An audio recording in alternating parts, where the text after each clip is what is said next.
Welcome my dear रॉकर्ट्स, कैसे हैं आप सभी। द एनिमल किंगडम, ये नाम ही एक खूबसूरत और शानदार दिल को जीत लेने वाली फैंटेसी मूवी का है दोस्तों, जो हमें रियलिटी के बारे में बहुत कुछ बताती है। ये एक ऐसी दुनिया की कहानी है जहां इंसान पशु पक्षी करके कोई विभाजन नहीं है। इंसानों और दूसरे जीवों के मिलने से यहाँ ऐसे अनोखे और शानदार जीव पैदा होते हैं जो इस दुनिया में खुशी और शांति का जीवन जीते हैं। ऐसी अनोखी दुनिया को देखना तो बनता है। इसी दुनिया को हम आपकी आंखों के सामने लेकर आ रहे हैं इस खूबसूरत फ्रेंच मूवी में, जो 2023 में रिलीज हुई थी। बाकी अगर आप चैनल पर नए हो तो सब्सक्राइब जरूर कर दीजिएगा। मूवी की शुरुआत एक कार के अंदर होती है जहां दो लोग तू मैं कर रहे होते हैं। उनका कुत्ता उन्हें ताक रहा होता है कि हाँ, इससे अच्छा तो मैं ही हूँ। अब लड़का गुस्से में उठकर चलने लग जाता है तो वो आदमी उसके पीछे भागता है, उसके पीछे कुत्ता। तभी एक वैन में धमाके की आवाज आती है और अंदर से दो आदमी बाहर आकर गिरते हैं। उनके पीछे एक और आदमी उठकर बाहर आता है। उसका एक हाथ नहीं पंख है और मुंह पर मास्क जैसा कुछ लगा हुआ है। ये दोनों डरकर छुप जाते हैं और तब पंख वाला बाकी दोनों को मारकर एक बिल्डिंग के अंदर घुस जाता है। उसकी उंगलियां और नाखून बड़े अजीब दिखते हैं, बिल्कुल किसी जानवर या पंछी की तरह। अब ये दोनों जैसे तैसे करके कार में हॉस्पिटल पहुंचते हैं। दरअसल ये दोनों बाप बेटा हैं। बाप का नाम फ्रैंकोइस और बेटे का एमिल होता है। हॉस्पिटल में एक लड़की बैठती है जिसका मुंह एक बर्ड की तरह है। डॉक्टर इन्हें बताती है कि पिछले कुछ हफ्तों से आपकी वाइफ को दौरा नहीं पड़ा है और ये बहुत ही अच्छी बात है, पर उसका हॉस्पिटल में रहना ज्यादा अच्छा है क्योंकि आप घर पर मैनेज नहीं कर पाएंगे ना, इसीलिए। अब फ्रैंकोइस भी उसको ताना मारते हुए कहता है कि अरे हम तो अच्छे से मैनेज कर रहे थे, लेकिन आप ही लोग हैं जो उसको जबरदस्ती यहाँ पर लेकर आ गए। देखिए ये सरकार का ऑर्डर है तो हम क्या कर सकते हैं इसमें। वैसे नॉर्थ में हॉस्पिटल का एक नया ब्रांच खुला है, अगर आपको वहाँ पर ज्यादा सुविधा लगे तो आप वहाँ शिफ्ट कर सकते हैं। फिर फ्रैंकोइस अपनी वाइफ के कमरे में जाता है। जब वो बाहर आता है तो एमिल से कहता है, बेटा क्या तुम अपनी माँ से बात नहीं करना चाहते। वो भी कहता है कि मैं क्या बात करूँ, करूंगा भी तो उनके समझ में तो आने से रहा। बेटा वो तुम्हारी माँ है, तुम्हारी बात समझने की उसे जरूरत नहीं है, सिर्फ तुम्हें देख ले बस वो खुश हो जाएगी और यही तो हमें चाहिए। अंदर उसकी माँ पीठ दिखाकर बैठी होती है और लगता है उसके चेहरे पे घने बाल हैं। वो मुड़ती है तो पता चलता है कि उसका चेहरा इंसानों जैसा नहीं, किसी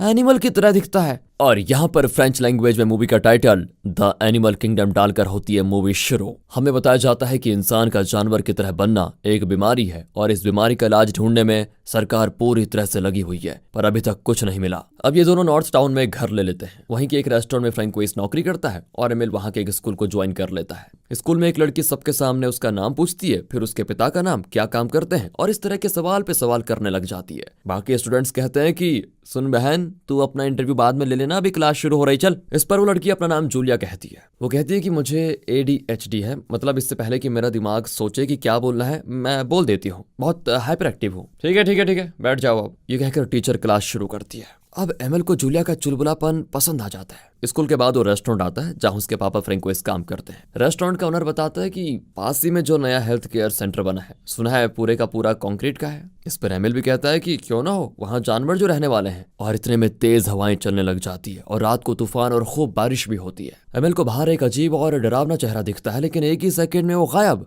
वो इसको अपना वहम समझ लेता है और सोचता है ऐसा तो होता रहता है। सुबह उस एरिया के कई पेड़ गिरे होते हैं। तब फ्रैंकोइस को कॉल आता है और दोनों तुरंत निकल जाते हैं। रास्ते में हर तरफ पेड़ गिरे होते हैं और कई गाड़ियां उल्टी पड़ी होती हैं। फ्रैंकोइस घबराकर एक जगह पर पहुंचता है और पुलिस वाले उसे आगे जाने से रोक देते हैं। पानी में देखते हैं तो एक बहुत बड़ी वैन गिरी पड़ी होती है जिसको वो उठा रहे हैं। उसमें एक बड़ा छेद होता है। फ्रैंकोइस पूछता है, मेरी वाइफ मेलिंडा को क्या हुआ है। फिर वो लोग अपनी लिस्ट चेक करके बताते हैं कि जिन लोगों की लाशें मिली है उनमें ये नाम तो नहीं है। दरअसल कल रात फ्रैंकोइस की वाइफ मेलिंडा और दूसरे पेशेंट्स को नए सेंटर में शिफ्ट कर दिया जा रहा था और उसी वक्त आंधी और बारिश शुरू हो गई और ये वैन पानी में गिर गई, इसलिए फ्रैंकोइस को यहाँ पर बुलाया गया होता है। अब फ्रैंकोइस पूरे जंगल में अपने और एमिल के ड्रेसेस को यहाँ वहाँ लटका देता है ताकि अगर मेलिंडा बचकर जंगल के अंदर गई थी तो इनके कपड़ों को स्मेल करके वो इनके पास आ जाएगी। दरअसल मेलिंडा की गंध पहचानने की शक्ति बहुत तेज है। अब एमिल स्कूल जाता है तो वहाँ स्टूडेंट्स कहते हैं कि कल रात के तूफान और बारिश के बाद करोड़ों का नुकसान हो गया है और इसे नेशनल डिजास्टर अनाउंस कर दिया गया है। और सुना है कि पास ही के गांव में एनिमल ह्यूमन को भी देखा गया था। और अब एनिमल ह्यूमन के बारे में सुनकर एमिल तो टेंशन में सामान गिरा देता है। जूलिया पूछती, बेटा तुम इतने टेंस्ड क्यों लग रहे हो। एमिल कोई जवाब नहीं दे पाता। फिर PT पीरियड होता है तो वहाँ पर टग ऑफ वॉर चल रही होती है। तो वो हारती हुई टीम के साइड में जाकर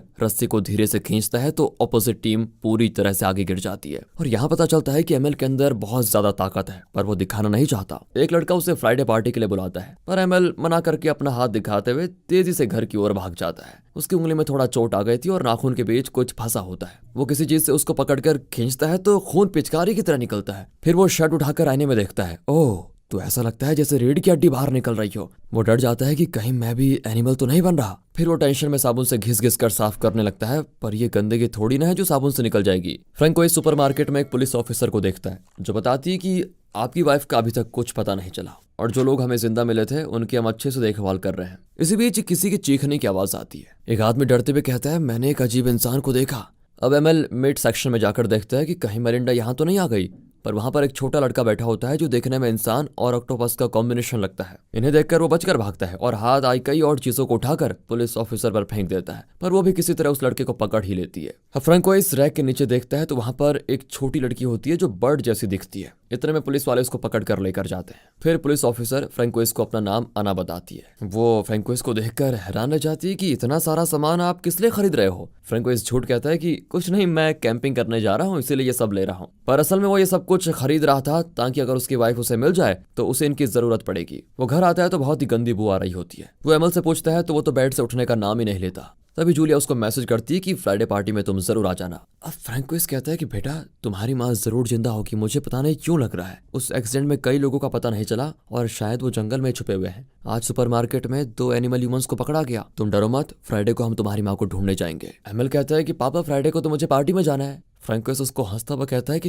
तुम्हारे लिए बेटा मांस जरूरी है या पार्टी, पर एमएल कौन सा सुनने वाला था। वो उठकर चला जाता है तो फ्रैंकोइस कहता है कि ठीक है चले जाना, लेकिन 8 बजे से पहले लौट आना, ये भी याद रखना। और अब फ्राइडे को एमएल उस पार्टी में जाता है जहां पर वो ड्रिंक भी करता है। एक लड़का अपने पिता को सैमुराई तलवार का शो ऑफ कर रहा होता है। यहाँ भी स्टूडेंट्स एनिमल ह्यूमंस के बारे में बात कर रहे होते हैं। तभी एमएल अचानक नीचे गिर पड़ता है। जूलिया उसको एक टैबलेट देती है जिसे मुंह से डालने के बजाय एमएल उसे कुत्ते की तरह चाट कर खाता है और कुछ दूरी जाकर एक गहरी डकार मारता है। इतने में जंगल से किसी जानवर के गुर्राने की आवाज आती है। एमएल बिना डरे जंगल के अंदर जाता है। सुबह उसकी आंख खुलती है तो वो नदी के किनारे पड़ा होता है। वहां जैसे ही सर्च टीम आती है तो एमएल छुप जाता है कि कहीं ये लोग मुझे भी ना पकड़ ले। एमएल का मुंह भी लाल होता है और उसे ऐसा फील होता है कि उसके गले में कुछ अटका हुआ है। फिर घर जाकर वो सीधे बाथरूम में घुस जाता है। इतने में फ्रैंकोइस भी वहां पर आता है तो वो झट से दरवाजा बंद कर लेता है और मुंह में हाथ डालकर कुछ निकालता है। ओह, ये किसी पक्षी का पंख लगता है। यहाँ शायद हमें ये बताया जा रहा है कि इस नई दुनिया में इंसान किस तरह धीरे धीरे दूसरे एनिमल या बर्ड में ट्रांसफॉर्म हो रहे हैं। अगले दिन फ्रैंकोइस और एमएल अपने डॉग को लेकर जंगल में जाते हैं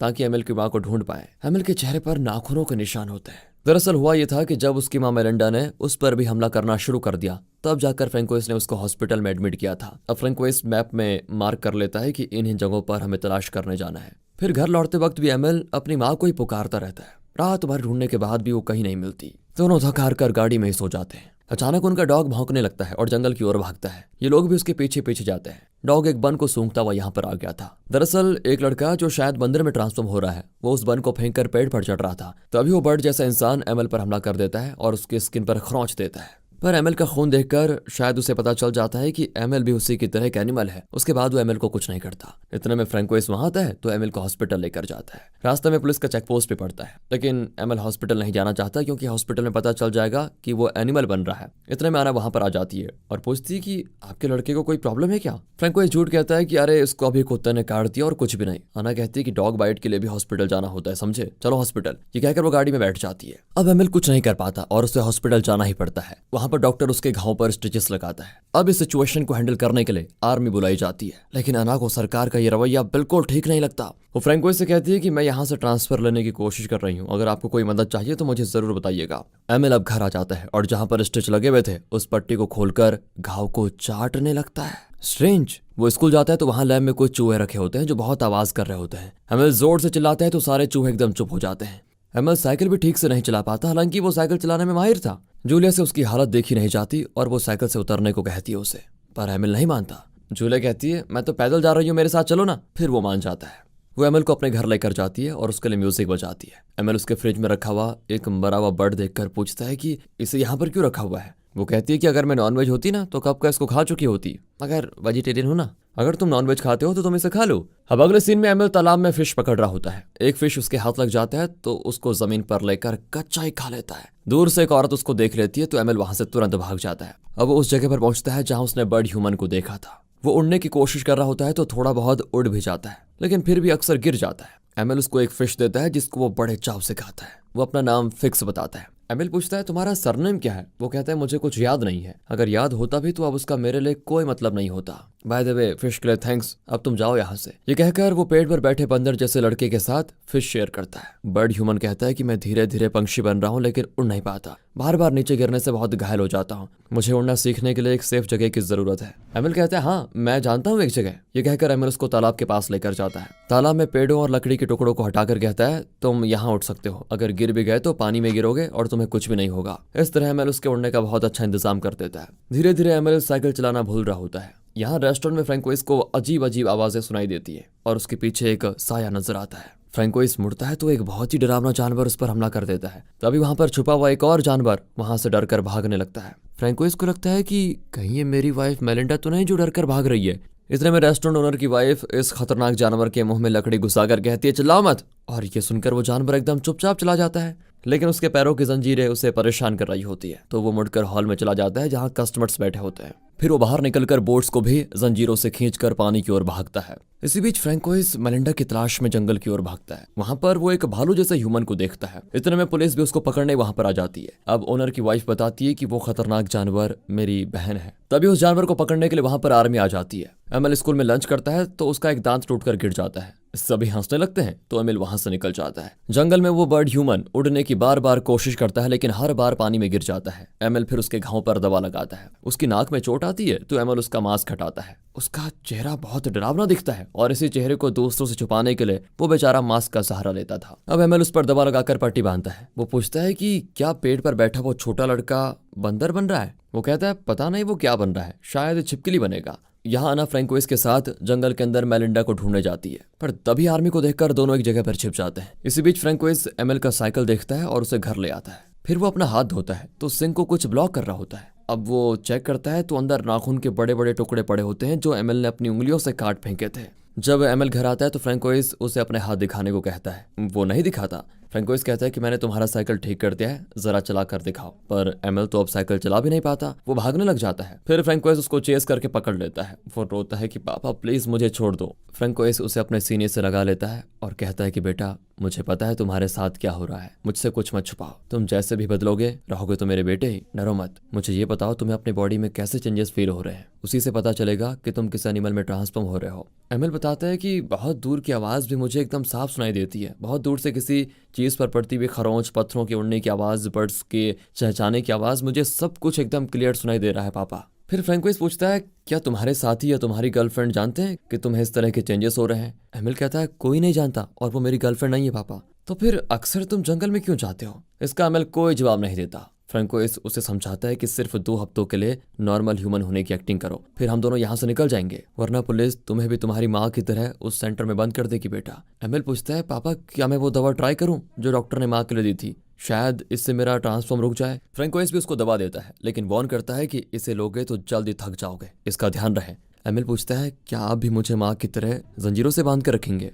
फिलहाल तो नहीं बेटा, लेकिन आगे का मैं कुछ नहीं बता सकता। एमिल हाथ से नहीं खाता बल्कि सीधे मुंह से खाता है। फिर फ्रैंकोइस उसके दांत चेक करता है तो कुछ दांत जरूरत से ज्यादा शार्प हो चुके होते हैं। अपने नाखून इस तरह काट कर रखना वरना सबको शक होगा, और तुम्हारे सुनने की शक्ति बहुत तेज है, ये तुम्हारे लिए खतरा बन सकती है। ये कहकर वो एमिल के कानों में रुई भर देता है और उसके बालों को कान के ऊपर फैला देता है ताकि रुई दिखे नहीं। फिर कहता है कि अपना पैंट उतारो। एमिल नहीं उतारता, वो शर्माता है। फ्रैंकोइस कहता है कि मुझे कोई शौक नहीं है देखने का, लेकिन हाँ तुम्हारे हाथ पैर के बाल शेव करने पड़ेंगे। फिर एमिल मान जाता है और फ्रैंकोइस उसके हाथ पर शेव करता है। वैसे दुनिया जितनी भी बदल जाए लेकिन किसी भी हालत में अपने बेटे को बचाने की एक बाप की कोशिश अगर आपके दिल छू गई हो तो वीडियो को लाइक जरूर कीजिए। उसी रात एमिल जूलिया को कॉल करता है और कहता है कि फोन हटाकर मेरी आवाज को सुनो। ये कहकर वो जोर से चिल्लाता है। वो कहती है मुझे कैसे सुनाई देगा, तुम इतनी दूर से चिल्ला रहे हो। अब एमिल कान से फोन हटाता है और जूलिया चिल्लाती है। एमिल को उसकी आवाज एकदम साफ सुनाई देती है, फोन पर नहीं डायरेक्टली वो भी। फिर एमिल उस बर्ड ह्यूमन से मिलने जाता है और उससे कुछ पूछता है, लेकिन वो बोलने की क्षमता पूरी तरह से अब खो चुका होता है क्योंकि बर्ड्स ह्यूमंस की भाषा नहीं बोलते। पर बोल नहीं सकता तो क्या हुआ, अब वो एक बर्ड की तरह शान से और परफेक्टली उड़ तो सकता है। वो ऐसे उड़ान भरता है कि ऊंचे पेड़ के ऊपर जाकर बैठ जाता है। एमिल घबरा कर चिल्लाता है कि उतनी ऊंचाई से मत उड़ो, नीचे गिर गए तो हड्डियां टूट जाएंगी। पर वो सुनने वाला नहीं था। एकदम सीधे सर के बल नीचे की ओर डाइव करके तेज जमीन के पास आकर फिर ऊपर की ओर उड़ने लगता है। वो बहुत जोश में होता है लेकिन तभी एक पेड़ से टकरा जाता है, पर वो इतना ताकतवर हो गया था कि वो पेड़ ही टूट जाता है। एमिल डर जाता है कि कहीं उसे कुछ हो तो नहीं गया, पर बर्ड ह्यूमन तो एकदम शान से आसमान में उड़कर वहां आता है। एमएल की भी खुशी का कोई ठिकाना नहीं होता कि ये अब बर्ड ह्यूमन नहीं पूरा बर्ड बन चुका है। वो एमएल से विदा लेकर फिर उठ जाता है। यहाँ रेस्टोरेंट में कोई स्पेशल पार्टी होती है जहाँ पर कल्चरल प्रोग्राम्स भी होते हैं। अब रेस्टोरेंट का ओनर फ्रैंकोइस से कंप्लेन करता है कि गोडाउन में रखे हुए 2 सुअर गायब हो गए हैं और तुम्हारा बेटा अभी तक क्यों नहीं आया। इस पर फ्रैंकोइस एमएल पर गुस्सा हो जाता है कि कितनी बार कॉल किया मैंने, कहाँ हो तुम?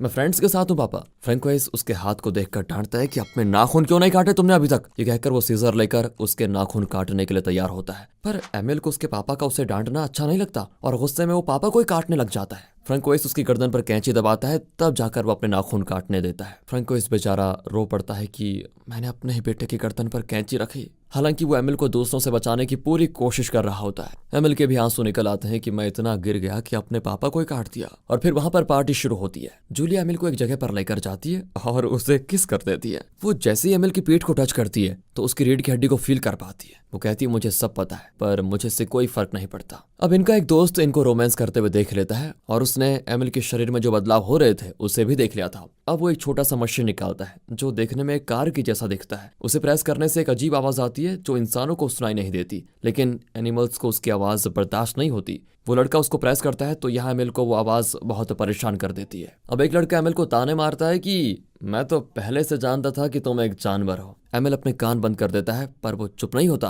गुस्से में एमएल उसके गाल पे कस के चांटा मारता है तो उसके गाल पे उंगलियों के गहरे निशान पड़ जाते हैं। अब मामला संगीन हो जाता है। पुलिस और मिलिट्री मिलकर एमएल को ढूंढने लग जाती है। आम लोग भी इस तलाश में शामिल हो जाते हैं। पुलिस डॉग एमएल को देख लेता है लेकिन वो डर कर भाग जाता है। 2 लोग उसी दिशा में जाते हैं तो वहां पर किसी को हिलते हुए देखकर वो लगातार शूट करने लग जाते हैं। सब उस जगह को पूरी तरह से घेर लेते हैं। अब फ्रैंकोइस घबराता है कि कहीं मेरे बेटे एमएल को वो मार न दे, पर एमएल को मुसीबत से बचाने के लिए वो बर्ड आ जाती है जिसकी एमएल ने उड़ने में बहुत मदद की थी। वो शूटर्स को उठाकर उड़ता है और उन्हें दूर फेंक देता है। अब एमएल जंगल के अंदर भागता है। पुलिस वाले भी गाड़ी में एमएल को चेस करने लग जाते हैं। फिर वो एक गिरे हुए पेड़ पर चढ़कर नदी के उस पार पहुंच जाता है। गाड़ी पानी में नहीं जा पाती, इसलिए मिलिट्री के लोग उस बर्ड को शूट कर देते हैं और वो बेचारा नीचे गिर जाता है। एमएल उसकी ओर भागता है तो एमएल की गोद में वो बर्ड दम तोड़ देता है और इससे तो एमएल का गुस्सा और बढ़ जाता है। वो उस जगह से दूर भागता है। इसी बीच बर्ड की लाश को देखकर सब समझ जाते हैं कि यही वो खतरनाक जानवर था जिसने उस लड़के पर हमला किया, जबकि वो तो एमएल था। पर ये सभी खुश होते हैं कि इनकी तलाश खत्म हो गई है। अगले सीन में एक शराबी सड़क पे चल रहा होता है। उसके पीछे एक एलियन जैसा दिखने वाला प्राणी क्रॉस करता है।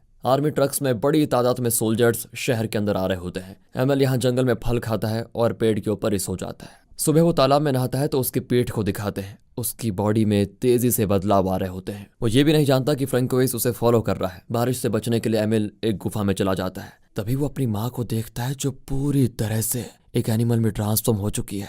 स्मेल के द्वारा वो एक दूसरे को पहचान लेते हैं। फिर माँ एमिल को बार बार गुफा के अंदर धकेलती है। शायद वो कहना चाहती है कि तुम यहीं पर सुरक्षित रहोगे बेटा, बाहर मत निकलो। एमिल तो बाहर भागकर आ ही जाता है। तभी एक आदमी सुअर जैसा ट्रांसफॉर्म हो रहा होता है और पौधों को खा रहा होता है। पेड़ों पर कई लोग होते हैं जो बंदरों में ट्रांसफॉर्म हो रहे हैं। कुछ लोग तो सांप भी बन गए होते हैं। इस तरह लोग हर तरह के एनिमल्स में बदल रहे होते हैं। रात को जो एलियन जैसा जानवर सड़क पर घूम रहा था वो भी यहीं पर छुपा होता है। वो बच्चा जो बर्ड के साथ रहता था वो भी यहीं होता है। अब उसको देखकर एमिल को बड़ी खुशी होती है। हर तरह के जानवर यहाँ चैन से रह रहे होते हैं। लेकिन तब मिलिट्री यहाँ पर स्मोक बॉम्ब्स गिराती है, जिसकी वजह से इस शांत माहौल में हलचल मच जाती है। सोल्जर्स हर एनिमल ह्यूमन को पकड़ने लग जाते हैं। एमिल भागता है लेकिन एक सोल्जर से टकरा कर गिर जाता है। अब वो एक आवाज निकालते हैं जिसको एनिमल सह नहीं पाते। एमिल को भी वो आवाज परेशान कर देती है। फिर 2 सोल्जर्स उसको पकड़ कर लेकर जाते हैं। और इस बच्चे को तो देखिए जो पेड़ से चिपकी हुई है बेचारी। ये बिल्कुल उस पेड़ के साथ कैमोफ्लेज कर चुकी है और किसी को पता भी नहीं चलता कि वो यहाँ पर है। इस तरह ये लड़की बच जाती है। अब अना अपने साथी पुलिस ऑफिसर से फ्रैंकोइस को मिलवाती है और कहती है वो इन्हीं का बेटा है, मैं इन्हें जानती हूँ, प्लीज इस लड़के पर कोई केस दर्ज मत कीजिए। दूसरे ऑफिसर्स भी मान जाते हैं और उसको एक पेपर साइन करने को कहते हैं। दरअसल वो एमिल को नॉर्मल ह्यूमन ही समझ रहे थे, लेकिन एमिल साइन नहीं कर पाता क्योंकि वो तो जानवर में बदल रहा था, उसे साइन करना नहीं आता और पेपर वो फाड़ देता है। पुलिस ऑफिसर कहता है कोई बात नहीं, शायद तुम टेंशन में हो, कोई बात नहीं। ये कहकर वो एमिल को दूसरा प्रिंट आउट देता है। लेकिन इस बार बेचारा एमिल बेबसी में घुर्राने लग जाता है क्योंकि वो महज एक साइन भी नहीं कर पा रहा था, क्योंकि उसके अंदर अब जानवर के फीचर्स आ चुके हैं और जानवर कहाँ साइन करते हैं। पर उसकी घुराहट को सुनकर वो ऑफिसर जान जाते हैं कि ये इंसान तो लग नहीं रहा, कहीं ये भी जानवर में ट्रांसफॉर्म तो नहीं हो रहा। फिर वो एमिल को पकड़ने की कोशिश करता है लेकिन फ्रैंकोइस उसे जोर से धक्का देता है और वो दीवार से टकराकर बेहोश हो जाता है। फिर फ्रैंकोइस उस फॉर्म पर खुद ही साइन कर देता है और पुलिस ऑफिसर की सील भी लगाकर एमिल को वहां से बचा ले जाता है। किसी को कोई शक नहीं होता, लेकिन अन्ना को कुछ गलत लगता है। बाप बेटा आराम से अपनी कार में चले जाते हैं। दोनों खुशी खुशी नई पुरानी बातें करने लगते हैं। एमिल कहता है, मैंने जंगल में माँ को देखा पापा। और ये सुनकर फ्रैंकोइस भी बड़ा खुश होता है। तभी उन्हें पुलिस और मिलिट्री की गाड़ियां चेस करती है। एमिल पूछता है कि पापा, अगर इन लोगों ने मुझे हेल्थ सेंटर में बंद कर दिया तो क्या आप मुझसे मिलने आओगे? फ्रैंकोइस जवाब देता है कि बेटा, मेरे रहते किसी की मजाल क्या है जो तुझे उस नरक में बंद करेगा। और ये कहकर फ्रैंकोइस तेजी से गाड़ी को जंगल के अंदर लेकर जाता है। घने जंगल के बीच गाड़ी रोककर वो दरवाजा खोलता है और कहता है, जा बेटा, अब तू आजाद है, कुदरत की गोद में तो खुश रहना। एमिल खुशी से जंगल के अंदर भाग जाता है। फ्रैंकोइस की आंखों में खुशी के आंसू होते हैं कि अब उसका बेटा इस इंसानों की दुनिया में ठोकरें नहीं खाएगा। वो कुदरत के बीच एकदम आजाद और खुश रहेगा। फिर कैमरा एमिल को फॉलो करता हुआ तेजी से भाग रहा होता है। यहाँ पर स्क्रीन होती है ब्लैंक और इसी के साथ ये मीनिंगफुल मूवी दोस्तों होती है खत्म। तो दोस्तों, कैसी लगी आपको मूवी और आपको इस मूवी में बेस्ट पार्ट कौन सा लगा, कमेंट्स में जरूर बताना। बाकी अगर आपको वीडियो अच्छी लगी हो, स्टोरी अच्छी लगी हो, एक्सप्लेनेशन अच्छा लगा हो तो लाइक कीजिए, चैनल को सब्सक्राइब। मिलते हैं ऐसी बेहतरीन वीडियोस में। हाँ, तब तक के लिए ख्याल रखिए अपना, बहुत जरूरी है। And finally, thanks for watching.